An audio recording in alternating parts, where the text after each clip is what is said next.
আসসালামু আলাইকুম রহমতুল্লাহি ওয়া বারাকাতুহু। গাইস, কেমন আছেন? আশা করি সবাই ভালো আছেন। আমি আলহামদুলিল্লাহ ভালো আছি। এই যে আজকে একবার নর্মাল ভাত জি সিমের বেশি দিয়ে ভাজি করবো। দেখতে থাকেন কীভাবে করি, কী দিই সাথে থাকেন। দিয়ে দিলাম পেঁয়াজ, পাঁচতে দিয়েছি রসুন আলু গেছে। এখন পেঁয়াজ দিচ্ছি, পেঁয়াজটা লাল করে তারপর টমেটো দেবো।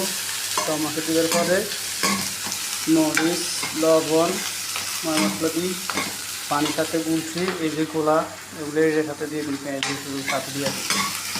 সাথে থাকেন, দেখতে থাকেন। ওকে, কয়টা কাঁচামরিচ দিয়ে দিলাম, তাই একটু ঝাল হবে। ঝাল মানে একটু মিষ্টি মিষ্টি লাগবে। পেঁয়াজ, এই যে চিনি দিয়েছি, ঠিক আছে। যে হলুদ মরিচগুলো পানির সাথে মিক্স করছি ওইগুলো এখন দিয়ে দিছি। একটু বালা করে কষা নিব, তারপরে চিংড়ি বিচিগুলো দিয়ে দিই। এই চিংড়ি বিচিগুলো দিয়ে দিছি, এগুলো বালা করে কষা নিব, তারপর হালকা জল দিব। জল দিয়ে মানে বিচিগুলো সিদ্ধ দেওয়ার জন্য। দেখেন কীভাবে সিদ্ধ হয়।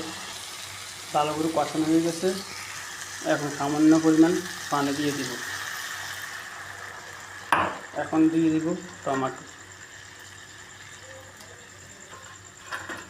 তো এই পর্যন্ত ভিডিও সবাই শেয়ার, লাইক, কমেন্ট করে দিবেন।